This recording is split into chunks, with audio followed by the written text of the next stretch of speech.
The World Today. By shortwave radio, Columbia now brings you reports from its foreign correspondents overseas with summaries of the latest world news presented over these stations by Golden Eagle Gasoline. Go ahead, New York.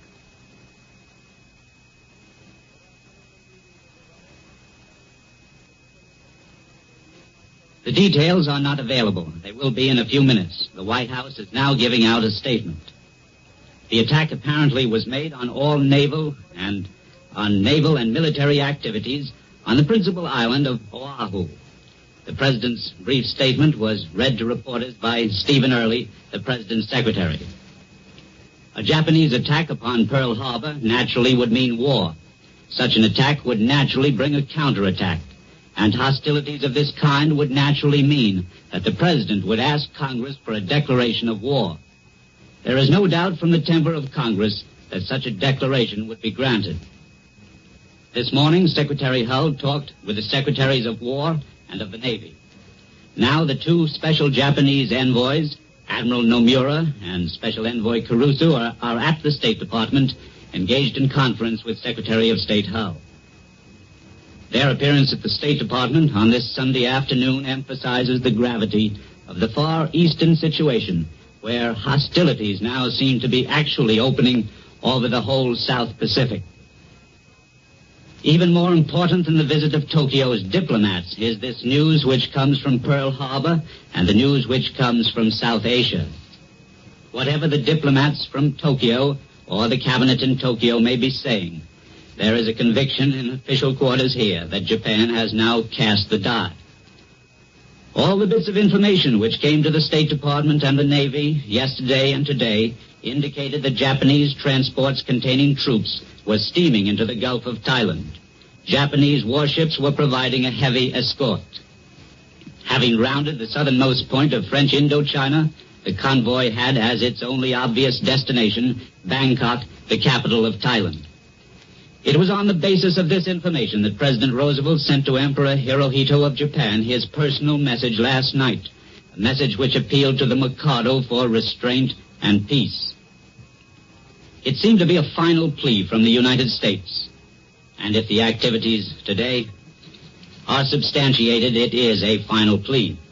For if Japanese troops attempt to capture Bangkok or attack Pearl Harbor, the delicate balance which has maintained peace in South Asia is destroyed. The four powers, the United States, Britain, the Dutch East Indies, and Australia, have given Japan ample warning that invasion of Thailand would mean counteraction by the associated powers. These Japanese envoys, Nomura and Kurusu, requested the appointment with Mr. Hull today. The engagement was set for 1:45 p.m. They arrived some minutes late and in turn were kept waiting before the door to Mr. Hull's office was opened to them at 2:20. In the meantime, the President had prepared the statement which announced that Japan was attacking Pearl Harbor from the air. It is possible that the Tokyo diplomats wanted again to assure the State Department that the reports of Japanese troop movements in French Indochina were exaggerated. They did that once before on instructions from Tokyo when the President propounded his question about those movements last Tuesday. At that time, Tokyo replied that the movements were in North Indochina to offset Chinese movements on the Indochina border. The specific information of the State Department now and then was that the bulk of the Japanese troops were being moved to South Indochina, where they were in a better position to threaten Thailand. The President's plea to Emperor Hirohito was also supported by a note of warning. The warning is supported by developments and preparations in this capital. The meeting between Secretary Hull and the Secretaries of War and Navy this morning was an example of the plans that are being laid. It would be a mistake for Japan to believe that these preparations are any kind of bluff. Although officials in Washington are silent on what would be the definite consequences of a Japanese attack on Hawaii or an attack on Thailand, there are indications of what is being considered and the steps which may be taken this very afternoon. The first would be a severance of diplomatic relations with Tokyo. An immediate naval blockade in which the American Navy would take a leading part, along with British units, is the other probability. Both these steps could be taken by the President on his own executive authority. But an effective naval blockade, of course, could not continue long without hostilities. As a matter of fact, according to the President's announcement, those hostilities are already underway with the Japanese attack on Pearl Harbor. And just now comes the word from the President's office that a second air attack has been reported on Army and Navy bases in Manila. Thus, we have official announcements from the White House that Japanese airplanes have attacked Pearl Harbor in Hawaii and have now attacked Army and Navy bases in Manila. We return you now to New York and we'll give you later information as it comes along from the White House. We return you now to New York. London, in many respects, has correlated its moves in the Far Eastern situation with the progress of the American-Japanese discussions in Washington. Australia and Singapore and other Crown colonies have been made ready for any eventuality, and a Far Eastern fleet has been created, headed by the 35,000-ton Prince of Wales. For a direct report on British reaction to the latest moves in the Near East and the Far East, Bob Trout is standing by in the British capital. Go ahead, London.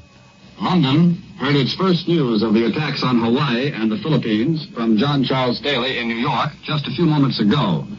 The report had not arrived in London before this Columbia program began. It is, of course, too early to give you any reaction, but as you know, the British government made plain what would happen if America became involved in war with Japan some days ago. We did get earlier that official report from Singapore that British air reconnaissance in the South China Seas had confirmed the earlier reports of Japanese activities. Japanese naval vessels, including cruisers, seen off the southern tip of Indochina, steaming toward the northwest. That announcement backed up those earlier dispatches from Washington telling of heavy Japanese troop concentrations in Indochina, both ashore and afloat. About the President's message to the Emperor of Japan, we heard nothing except the announcement that a message had been sent. Today's Libyan communique says that yesterday an important battle was joined southeast of Tobruk, where the main German tank forces have concentrated since breaking through the Tobruk corridor. These past few days, London newspapers have been full of discussions about Libya. Arguments about the caliber of guns and the thickness of tank armor, about tank speed versus tank weight, about the airplane as compared to the anti-tank gun as weapons of destruction against enemy tanks. Through these lengthy articles, there has run as the theme the conviction that Britain must counter the enemy's modern war technique with methods even more modern. Now, not all this recent discussion is adversely critical.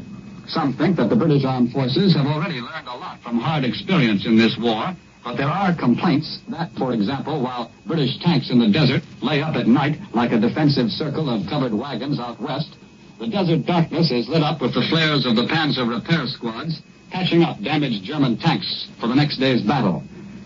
It is interesting that a great deal of this discussion centers on the employment of air power. In the Libyan fighting, the Royal Air Force has played a larger part than in any previous conflict. But many military writers are saying that British planes still do not play the same integral part in a tank battle that the German planes do. A typical comment is this from last night's Standard.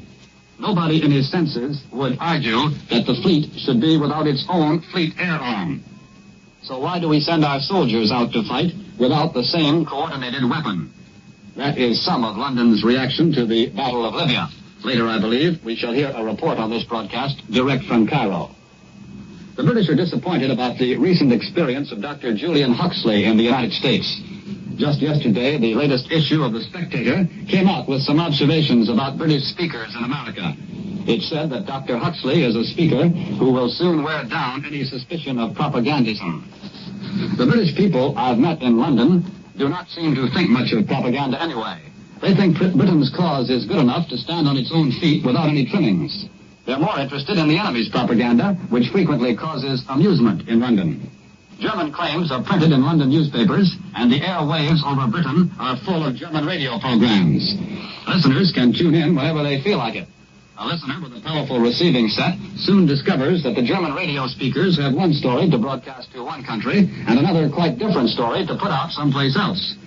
Last night, for example, the German-controlled Norwegian radio announced that the United States Army has become converted to communism, at least to the extent of installing political commissars. Now, in case you had not heard that the United States Army is now being run by political commissars, I thought I'd pass it along, for that's what Norwegians were told last night. I return you now to Columbia in New York. To recapitulate, the White House reported today Japanese air attacks on the Hawaiian Islands and Manila in the Philippines. Now, following a week in which the North African campaign has seen only local actions and a regrouping of forces by both sides, Bob Trout reported, rather as he told you just a few moments ago, that there is a resumption of hostilities on a major scale. These reports from North Africa are interesting in the North African campaign, but of course the Far East still holds the center of the stage and will probably for some time.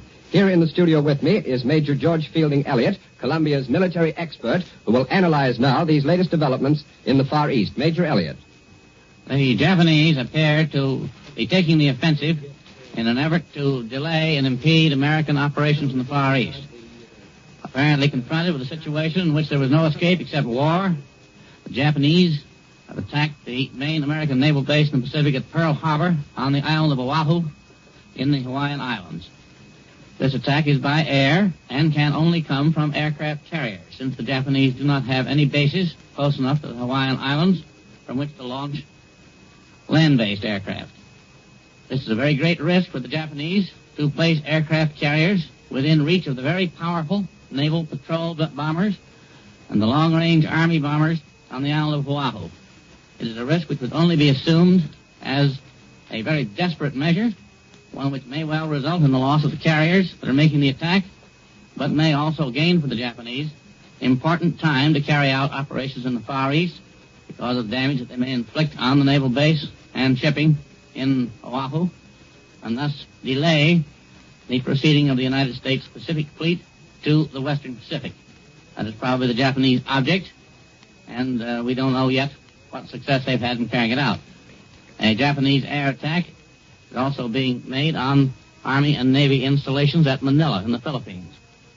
Manila and its surrounding area is also of military importance, but it's far less formidable in the character of its defenses than is the island of Oahu, and the Japanese consequently have a greater chance of getting away with the forces that they have sent there to make these attacks.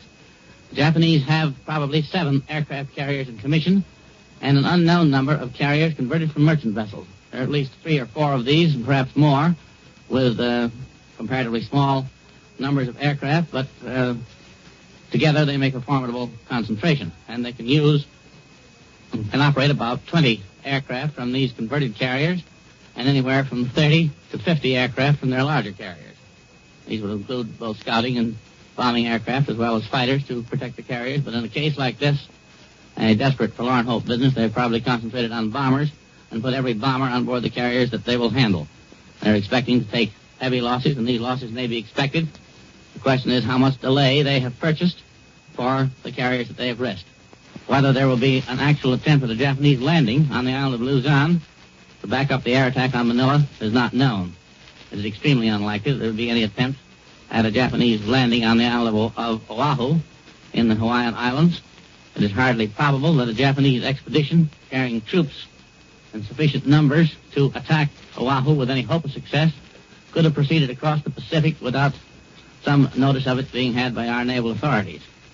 Consequently, it seems likely that this is an air attack and purely a delaying action on Oahu only, but the attack on Manila may be one of more formidable proportions and may include troops. The Japanese policy apparently has been to delay as long as possible on the diplomatic front and to carry on their military preparations in the meanwhile, gaining as much time as they could. We pointed out again and again in the course of these broadcasts that the Japanese were gaining time on the diplomatic front in order to improve their fighting chances, and this certainly is borne out by what has now happened. We just had a United Press flash. Oahu Island was attacked today by unidentified airplanes. That's another flash on the Japanese air attacks on Hawaii. Remember that Oahu is the military and political center of the Hawaiian group. The island itself is one of the most formidable maritime fortresses in the world. Heavy guns defend the ports of Pearl Harbor and Honolulu. Railway guns on tracks around the islands are able to be moved swiftly to any point.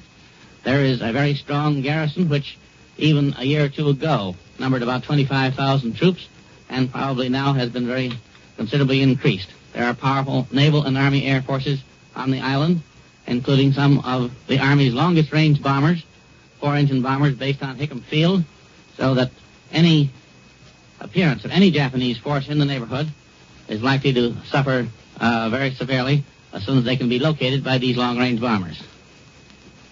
Continuing on the Far Eastern situation, this time we go abroad to get a report direct from the danger zone, from Manila in the Philippines, which has been attacked as we have told you. CBS correspondent Ford Wilkins has watched Manila get ready for this attack. And now, for the report of Ford Wilkins, direct from Manila, go ahead, Manila. The danger and panic is also great. With the bulk of the population shifted, there is sufficient shelter and protection to make the city safe enough for those who remain. Whether war comes or not, the government is seriously considering closing the schools and moving the children to evacuation centers where schools may be set up. One immediate government problem is to raise some $15 million to carry on. The original emergency fund is nearly exhausted. Manila's problems are reflected throughout the country, and they are acute in places which are considered danger zones. They are likewise reflected throughout this whole Pacific area, where war threatens. Hong Kong has mobilized completely and called out volunteers. Singapore's fighting forces are standing by, ready for anything. In Java, they have been preparing for many months. In Thai, the little buffer state between French Indochina and Burma, the tension reaches its highest point. Japanese troops are crowding it on the east, and the large movement of Japanese ships accompanied by cruisers has been spotted by British patrol flyers from Singapore, steaming up the Gulf of Siam towards Bangkok. Across the China Sea from the Philippines,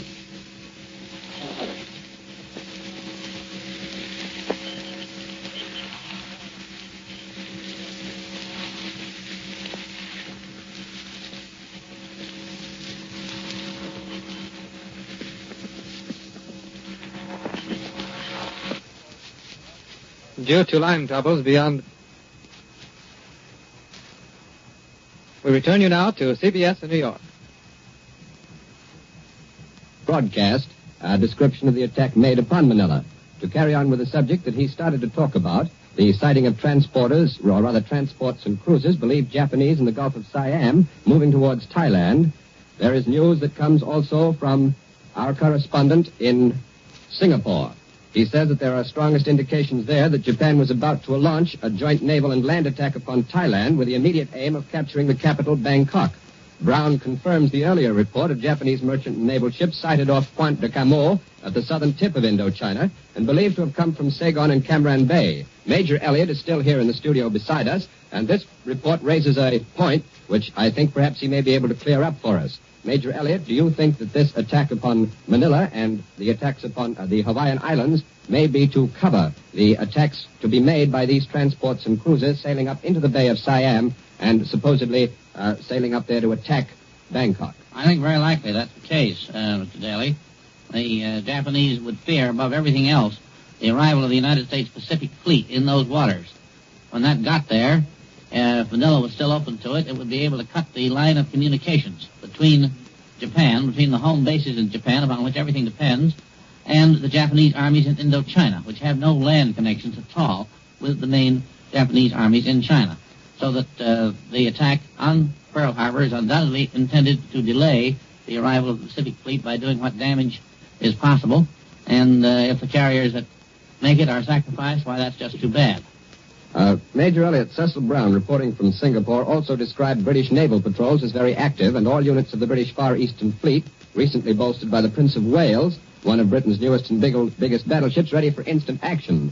Do you think that the units of the British fleet, which are now based at Singapore and which are cruising in the immediate area of the Gulf of Siam, will be sufficiently strong to at least hold off that attack of the Japanese, which is reportedly headed for Bangkok? Well, so far only Japanese cruisers have been reported in the Gulf of Siam, and they would be likely to be cut off by British battleships operating from Singapore. But under the circumstances, one would be inclined to believe that the main Japanese battle fleet may be somewhere in the vicinity with the purpose of perhaps trying in turn to cut the British off if they attack the Japanese concentrations in the Gulf of Siam, hoping that these Japanese ships would be able to get back toward their home bases before the American Pacific Fleet would arrive. And in turn, there is the factor of the unknown effect as yet of the Japanese air attacks on Pearl Harbor, which are intended to delay the movements of the Pacific Fleet. Well, have you any information, Major, on the British shore defenses in Sarawak and North Borneo? Do you think they can make any great difference in this action that seems to be pending in the Gulf of Siam? I think very likely that there are air bases there of considerable capacity. There was nothing 2 years ago in North Borneo and Sarawak. But the British have been working lately around the island of Labuan and also on the shore, both in Sarawak and farther north in the British Crown Colony of British North Borneo. And they probably have increased the air capacity over there very considerably. There have also been reports that heavy guns have been mounted at 1 or 2 ports along that coast with a view to establishing harbor defenses to protect them against an immediate Japanese attack. However, the Japanese might attempt a landing in Borneo, and if they are going all out on this desperate basis that they seem to be, they very likely will try to eliminate these air bases. Well, now, Major, we have here a bulletin that has just come in which says that policemen and firemen were ordered in a radio broadcast to go to Army and Navy posts immediately at Honolulu. And it brings up the question of the distance between Hawaii and Japan, which, if I remember correctly, is somewhere around 3,800 miles. Would that indicate that the Japanese attacks upon Oahu were made from carriers, necessarily, or are there Japanese-mandated islands which would be sufficiently well-developed to house either seaplanes or shore-based aircraft? No, there's nothing that's near enough to direct an attack of any force. The attack must have been made from carriers. The nearest Japanese possessions in the Marshall Islands are so far from Honolulu that it's impossible to direct any serious air attack. Long-range flying boats might do something, but the Japanese would have no reason to do that. That would be merely a pinprick, and it would have no serious effect. If the Japanese are attacking Hawaii, they're attacking it with a purpose of producing some substantial military effect, and the number of the fire effect that could be produced by what few long-range flying boats can operate from January and the Marshalls is just not sufficient for the purpose. Well, can you perhaps give us some light on the reason why the Japanese used even a small part of their forces for an attack on Hawaii rather than concentrating all of their strength on Cavite in the Philippines, which might, since it's so much closer to Japan, it would seem at least be a more important point of attack? Because the fleet's in Hawaii, and they hope to be able to damage the vessels in harbor and the installations at Pearl Harbor to such an extent that they can delay the eastward movement of the fleet, which, after all, is dependent on its supplies for the support of Pearl Harbor as a base.